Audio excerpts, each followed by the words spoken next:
2014 sampai dengan 2016, 2 tahun Jakarta mendapatkan cobaan yang lumayan menantang, dipimpin oleh seorang pemimpin yang bukan berasal dari kita. Bukan karena dia punya bentuk mata dan warna kulit yang berbeda, bukan karena dia punya etnis yang tidak serupa dengan kita, tapi karena dia mampu menista apa yang buat kita berharga. Mungkin terlalu lama bergaul dengan 9 naga, orang-orang yang kelewat kaya, membuat dia lupa bahwa banyak warga Jakarta masih mencoba untuk meningkatkan harkat dan martabat hidupnya. Memang mereka terdampar di bantaran kali, tapi mereka juga manusia yang selama ini tidak membebani negara. Mereka mencari nafkah, membanting tulang, mengeluarkan keringat untuk memberikan pada keluarganya harapan akan sebuah kehidupan yang lebih baik. Tapi apa yang terjadi? Mereka digusur dari tempat tinggal yang sudah mereka tempati berpuluh-puluh tahun, lalu dilemparkan ke rusun yang berjarak puluhan kilometer dari tempat mereka mencari nafkah. Sudah kita bisa duga dampaknya. Mereka tidak mampu membayar sewa yang kelewat mahal, dan akhirnya mereka kembali terlunta-lunta di tanah ibu kota.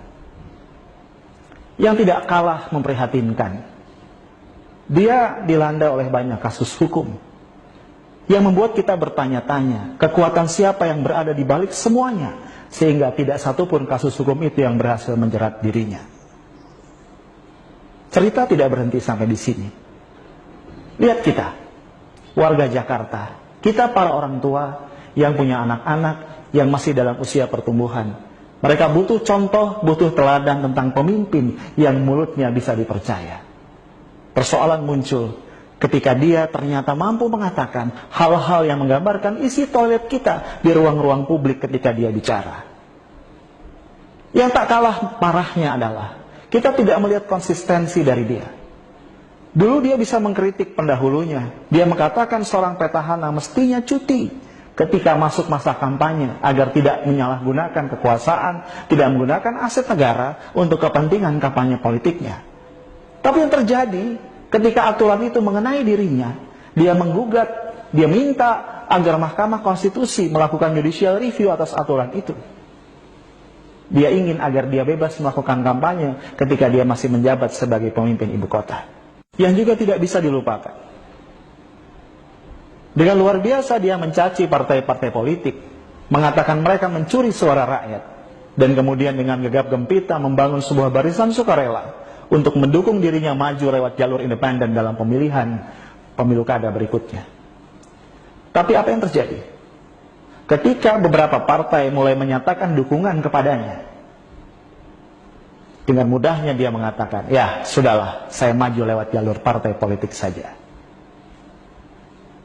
Pemimpin seperti apa yang konsistensi ucapannya tidak bisa kita pegang? Pemimpin seperti apa yang bisa mengubah pandangannya dalam waktu singkat tentang hal-hal yang sangat mendasar? Yang lebih menyakitkan, dia bisa mengeluarkan kata-kata yang menistakan agama yang bukan agamanya. Bayangkan, dia mengatakan salah satu ayat dari Al-Quran, kitab suci umat Islam yang merupakan 85% lebih warga Jakarta, digunakan untuk membodohi mereka. Ini bukan persoalan sara. Sekali lagi, ini bukan persoalan sara. Ini persoalan mulut seorang pemimpin yang tidak ditakar dampaknya. Dengan kata lain, ini persoalan inkompetensi dari dia yang tidak tahu apa yang pantas dan tidak pantas dikatakan oleh seorang pemimpin ibu kota. Dia mungkin tidak sadar. Seorang pemimpin punya 2 peran mendasar setidaknya dimanapun atau di komunitas apapun dia memimpin. Pertama, pemimpin harus mampu menjadi cultural ambassador, mampu merepresentasikan nilai-nilai dari masyarakat di mana dia hidup dan memimpin. Jakarta adalah representasi Indonesia yang bineka. Oleh karenanya pemimpin Jakarta harus mampu merepresentasikan penghargaan dan penghormatan terhadap kebinekaan. Yang kedua, pemimpin harus mampu menjadi seorang solidarity maker, orang yang mampu merajut dan menguatkan solidaritas masyarakat, menjadikannya masyarakat yang bersatu untuk menjunjung tinggi kebaikan. Pemimpin tidak boleh mengeluarkan kata-kata, sikap atau tindakan yang menyakiti perasaan orang-orang yang dia pimpin, sehingga merusak bangunan kebinekaan yang berpuluh-puluh tahun sudah kita perjuangkan untuk membangunnya.